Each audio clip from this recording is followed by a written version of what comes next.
Jean-Claude Soulet, le contrat, on vient de le voir, sur ce match a été rempli. Le soutien de Jonny Wilkinson n'a pas porté chance aux Anglais. C'est la France qui l'emporte assez largement, 24 à 3. Oui. C'est quoi le plus important pour vous? C'est le résultat ou l'engagement? Les deux. J'allais vous dire les deux, mon général, mais non. Bon, pas encore. Les deux. Le résultat est toujours important. On ne peut pas être heureux quand on perd. Cela étant, il y a des défaites qui, sinon, valent des victoires, mais il y a des défaites encourageantes et il y a des défaites qui sont porteuses de valeur. Donc l'engagement est effectivement très important. Moi, j'avais dit à mes joueurs le matin, je vous ai dit qu'ils n'étaient pas favoris, en tout cas pour nous, je leur avais dit, on peut perdre contre plus fort que soi, mais on n'a pas le droit, quand on porte le maillot de l'équipe de la Marine et quand on joue au Stade Mayol, on n'a pas le droit de ne pas avoir envie, on n'a pas le droit de se battre, on n'a pas le droit de sortir du Stade Mayol sans avoir été fier de ce qu'on a fait. Donc vous voyez, les deux sont importants. Mais l'engagement emmène souvent le résultat. Et alors le mot-clé, c'est l'envie. Chez les femmes, il y en a eu aussi de l'envie? Ah oui, alors chez les féminines, c'est un petit peu autre chose. C'est une équipe très jeune et très récente, puisqu'il y a 3 ans, nous n'avions pas de rugby féminin dans la Marine.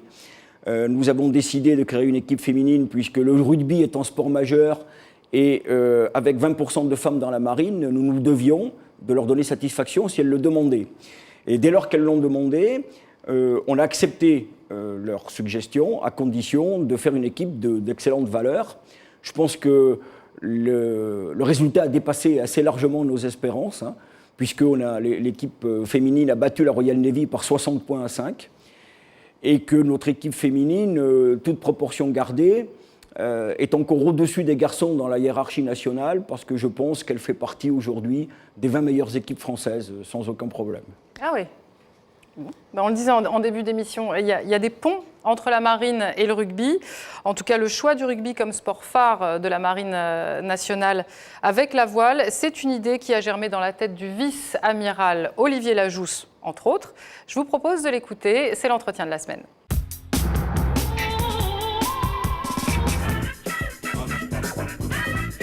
La marine avait un grand centre de recrutement dans le sud-ouest de la France, à Ourtin. Et tous les grands joueurs de rugby des années 60-70 faisaient leur service à Ourtin. Et donc la Marine nationale, grâce à ça, avait toujours l'équipe de rugby qui gagnait.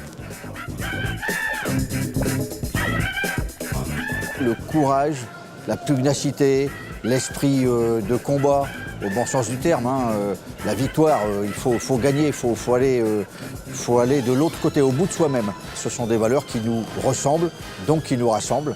C'est notre slogan. Et voilà pourquoi le rugby est pour moi un élément clé de la politique des RH de la marine. Dans la marine, on est solidaire.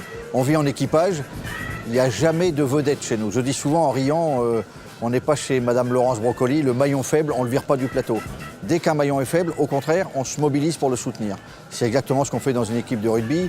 S'il y en a un qui est faible, c'est toute l'équipe qui perd. Des grands événements comme ça, on les fait financer par des partenaires. Et donc c'est l'occasion d'associer des grandes entreprises, des groupes bancaires, des groupes d'assurance et tant d'autres acteurs de l'économie. Et donc là aussi, de tisser des liens et de faire découvrir à des gens un monde qu'ils ignorent. C'est aussi l'occasion de, comme on l'a fait aujourd'hui, de mettre des marins dans la ville, d'aller jouer dans un grand stade, de remplir le stade avec des marins militaires, civils, des gens qui viennent de tous les horizons, des familles, des enfants qui viennent voir ça avec la magie et du sport et des uniformes de marins. Alors l'équipe de rugby de la marine, elle rencontre aussi les autres armées, puisqu'il y a un tournoi interarmées qui permet de rencontrer l'armée de terre, l'armée de l'air, la gendarmerie. Ça c'est national. On a commencé un peu l'international. On est allé rencontrer une équipe à La Réunion, on est allé rencontrer une équipe en Australie. Et on a lancé l'idée que peut-être dans quelques temps, on arriverait à élargir un peu. On a lancé la dynamique. Commissaire général, vous nous en parliez tout à l'heure et on vient de l'entendre dans cet entretien. La Marine a mis en place un partenariat, un système de partenariat avec les différents clubs du top 14. Est-ce que vous pouvez nous en dire un tout petit peu plus ? Oui, alors nous avons commencé ce partenariat qui concerne, comme je vous l'ai dit tout à l'heure, les rugbyman marins. c'est-à-dire les garçons qui jouent en espoir des grands clubs et qui viennent chez nous pour un premier emploi et pour un emploi à mi-temps. Alors nous avons commencé à Paris, puisque au départ nous étions tous à Paris. Nous avons commencé avec le Stade Français, qui historiquement a été le premier club avec lequel nous avons passé une convention, puisque nous passons une convention. Ensuite nous avons été à Bayonne, pour des raisons que vous connaissez. Puis ensuite évidemment le RC Toulon. Donc ce sont les 3 clubs historiques, les 3 clubs qui sont encore aujourd'hui la base de nos partenariats, puisque dans l'équipe qui a joué au Stade Mayol, il y avait 4 Toulonnais, il y avait 3 Bayonnais, il y avait un joueur du Stade Français. Mais petit à petit, nous nous sommes dit aussi que la marine, ça n'était pas seulement les bases que nous avions sur le littoral, c'était aussi les centres d'information et de relations publiques des forces armées que nous avons dans tout l'Hexagone. Et donc aujourd'hui, nous avons aussi un partenariat avec Brive, nous avons aussi un partenariat avec Narbonne, et chez les filles, nous avons un partenariat avec Paris 15, nous avons un partenariat avec Caen, avec Lons, qui est un club près de Pau, et puis avec La Valette, qui est dans la banlieue toulonnaise. Et puis chez les filles, il y avait 4 internationales dans vos Chez les rangs. filles, nous avions 4 internationales, 3 internationales qui ont joué le tournoi Destination, qui sont Sandra Rabier, Amandine Vaupré et Caroline Ladanius, et une internationale de moins de 20 ans, qui va fêter ses 20 ans d'ailleurs jeudi, bon anniversaire Sophie, qui s'appelle Sophie Pain, et qui joue à La Valette et qui est donc matelot à Toulon au service logistique du matériel. Eh ben, bon anniversaire Sophie. Allez, on termine comme d'habitude avec l'heure H. Cette semaine, on vous a préparé un best-of. Les meilleurs moments des aventures d'Imanol Harry Nordoki. C'est tout de suite l'heure H.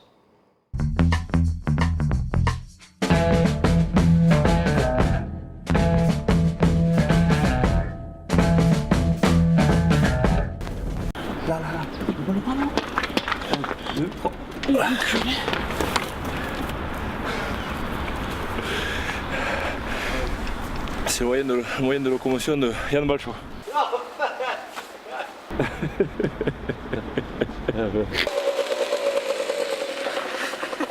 Merci. À demain. Oui, le push. Ouais, bien sûr. Allez, à tous.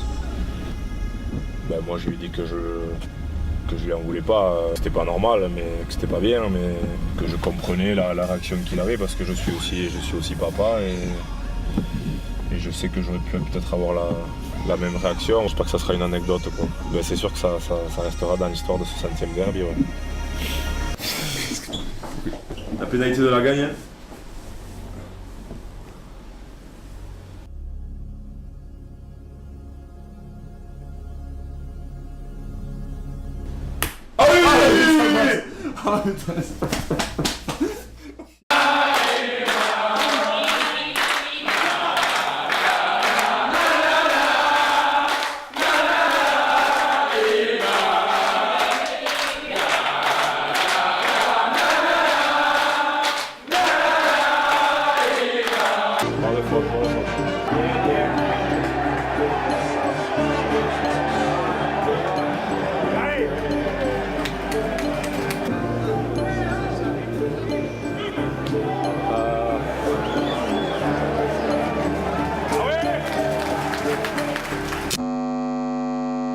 Je peux pas travailler moi s'il n'y a pas de musique. Comment ça se passe? C'est ton truc qui s'arrête, hein? Regarde.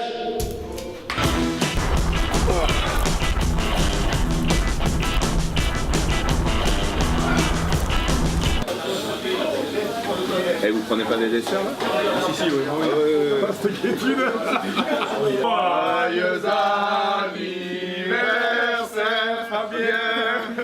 Joyeux anniversaire Fabien. C'est pour 6 ça? De ne pas être là pour ton équipe avant tout parce qu'on est quand même là. On fait quand même ce sport pour jouer d'abord dans son équipe. Moi, c'est pour Biarritz et quand ça se passe pas bien, tu te sens responsable. I hurt myself today to see if I still feel. I focus on the pain the only thing that's real. Côte de veau est juste poêlée, puis servie avec ses petits légumes. Ah ouais, mais alors c'est la mienne. Bon travail, et Manu Carissa, voilà, du travail grossier. Le grand jeu, donc, c'est de venir avec une poubelle, là, quand il fait beau, de pêcher des gardons, on remplit la poubelle et après on remplit la baignoire d'un joueur, c'est sympa quand il rentre dans sa chambre. Il a un joli aquarium dans sa baignoire et après il faut qu'il se démerde pour les sortir. Exactement. C'est bien. Les gars, ça freine un peu quand même. Bientôt plus up. C'est que. Qui est-ce qui vient de te doubler là? Je crois que c'est Imanol. Pas mal. Ah là, la tête, je pense. T'es chaud? J'attendais, j'ai pas tapé de balle encore. Bonjour. Anis, Kodal, Raphaël Lacafia. T'es chaud ou pas? Ah oui, celui-là oui. À mon avis, ça me sonne plus.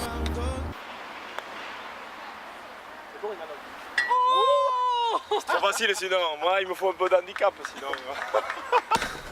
Attends, je te dirai quand. Bienvenue. Yaris Campier.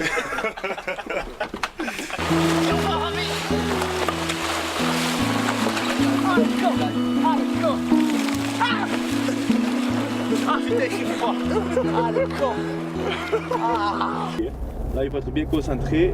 Et là, il faut l'appuyer. Petit mouchoir, réapparaît. Et là. Voilà.